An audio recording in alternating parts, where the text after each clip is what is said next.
Antifa made me really respect the right wing and conservatives. Hey, it's Prince of Queens, and I was looking at this photo on the internet, and it made me have this kind of a realization. I'm looking at this and I'm thinking to myself, this is what most of America is actually like. They don't care about Antifa. They don't care about feminism. They don't care about the things that I talk about on my channel all that much. Here we have a dad who I guess is some sort of wrestler, and he or one of his family members made this shirt for his daughter as a stupid dad joke, and she's obviously acting completely mortified as a tween-aged girl would do. She probably just turned 13 or something, and he said, "Oh no, you're probably going to get asked out on dates. I don't know if I'm okay with that." And so he made her this shirt, and she's like, "Oh my God, Dad, that's so stupid." And he worries about paying the bills, and she worries about math tests and, wearing the same shirt twice to school. She maybe now worries about having to wear that shirt to school. That's what these people worry about. That's what people worry about. These people probably don't even really know that Antifa has been causing violence in major metropolitan areas basically every week this entire year, and that it's well documented on video, that you can find it fairly easily. These people probably don't know. Why would they know? Though I do have to wonder what would happen if they were randomly walking by one of these free speech rallies and Antifa threw a rock, as they are known to do, and it hit the little girl. What would happen? What would happen then? I just have to wonder. See, I'm looking at these guys and I'm thinking this guy's probably, he's pretty likely a conservative, right? He looks probably kind of like a average, I have a feeling that he's not like some sort of hardcore feminist. I'm just guessing, or some sort of like intersectional socialist or some whatever. I'm just guessing, just a guess. And he doesn't agree with that agenda. And he's just one of these average Americans who, if push came to shove, would defend himself, would defend his family. And you wouldn't want that, Antifa. You wouldn't want guys like that squaring off against you. Do you think you could fight that guy? No, you couldn't. And not just because you not fight him in a fight, like you couldn't, like he could probably beat up you and your 6 friends at once, right? But more than that, he has a daughter that he obviously cares about.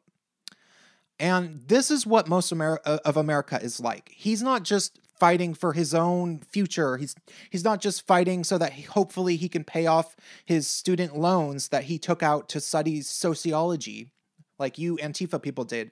He's fighting because he has a daughter. And that's something that I don't think you have any concept of at all. I don't even, but I have friends who do, and I sort of get that sense from them. I see how they change as people once they have blood in the game, once they have a kid. That all said, this past year, there's been a lot of violence started by Antifa, and it's always started by Antifa. There's countless video evidence to prove it. You can look at my friend Gutenberg Media's channel, Gutenberg Media. I will link it in the description. Almost every week, there was a new instance of Antifa provoking violence at a non-violent rally for free speech. It was almost unanimously for free speech. The reason people organized this stuff was because Antifa started, advocating against free speech, advocating against speakers at universities, destroying property, hurting people, pepper spraying people, burning stuff. People started to feel threatened. And it's not just Antifa. It's this gigantic climate of fear that has been, internet hate mobs getting people fired and getting people censored on social media. It's all these different things at once have started to make a lot of right-wing conservatives scared. And that's understandable. That's understandable. Now, granted, guys like these tough guys with families probably don't even care. about that stuff. They probably have better things to think about. But if you guys pushed it too far, this guy probably would start to care. If he started being afraid that his daughter might get accosted by a roaming gang of violent political extremists, then maybe he would start to care. And maybe his buddies would start to care. I mean, you got to think about that, Antifa. So, but here's the thing, and this is the point of this video, is that you Antifa guys, you were trying so hard to get a reaction from the right wing. You were, and maybe you didn't know it, but your superiors were. And you have superiors. Don't kid yourself. Don't kid yourself. Antifa is organized. It's funded. There's orders coming from the top. Okay? It's going down is not 100% crowdfunded. It's getting money from somewhere. Yvette Filarka, she doesn't work a job. She's getting money from somewhere. There's leaders. Okay, and anybody that's hardcore Antifa that tells you that it's all organized based on money from punk shows, that's bullshit. That's a lie. Punk shows don't make money. Punk shows barely break even and raise enough money to give gas money to the touring band. I used to throw punk shows. Okay, Antifa has money coming to it. Probably not a lot because the people that they hire are obviously rather incompetent and don't need a whole bunch of money to get by. But Antifa has money. Whoever's paying them wanted to provoke a reaction from the right, which is why when they got even the slightest bit of a reaction at Charlottesville, they made this huge deal out of it. No more Charlottesvilles. No more Charlottesvilles. The Nazis are killing people. How many people have they killed? How many people have the left killed? The left hasn't killed anyone. The left hasn't killed anyone, but there's a dead person in Charlottesville. No more. Okay, the left hasn't killed anyone? Really? Really? Are we sure? Are we sure? Okay, well, there was the Vegas massacre, which I think people are pretty sure that it was likely a leftist. I mean, he did open fire on a country music festival. Yeah, there was that. There was that. And then there's, I mean, all the Islamic attacks. And okay, yeah, that's slightly different than Antifa. Granted, they look the same. They look just like ISIS. The Antifa looks just like ISIS. And a lot of people say that they're funded by a lot of the same people. I mean, there's that. And the far left, for whatever reason, the far left fully embraces Islam. And every time there's one of these attacks, we just act like it isn't an act of political violence and we move on and ignore it.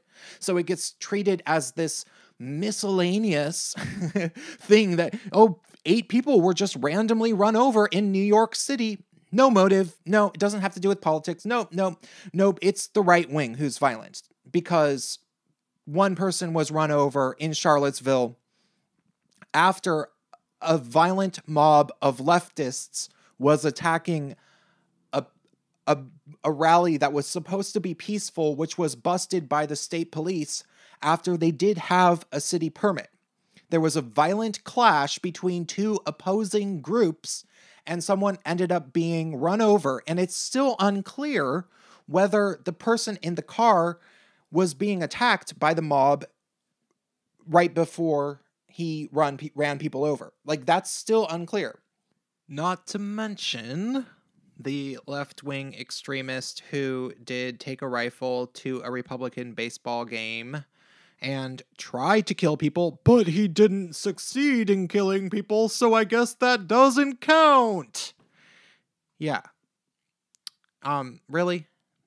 That you know you don't actually think that. You might tell people something along those lines when you get into one of your stupid arguments with somebody on Facebook about whether or not the right wing or the left wing is more violent. Like, you might say, you might try to use the body count as some sort of evidence, but you know that you're full of shit. You know that the left is more violent. You do. You know it. I hate when people lie to themselves. And yet still, you motherfuckers are trying to say that it's the right who's violent. And we all know that that's not true. And most members of Antifa know that that's not true. I mean, most people who would even be watching this video know deep down that it's you guys. Like, you're thinking to yourself, yeah, it's me and my friends who are violent. Yeah, I know. But you wanted to believe that the right wing was worse.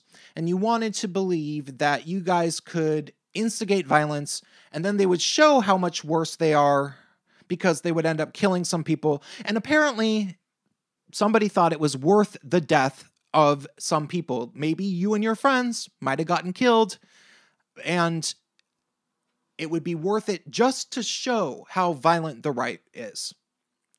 Apparently, that's what you wanted, because you guys were doing everything you could to instigate a hardcore violent reaction from the right, hoping that they would attack you.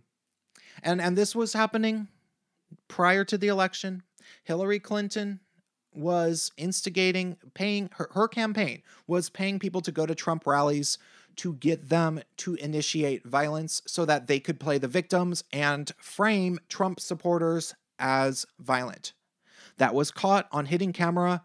The people in Hillary's campaign who were caught admitting to doing that they resigned once they were caught. So we know that leftist politicians do this. We know that they're that bad. But honestly,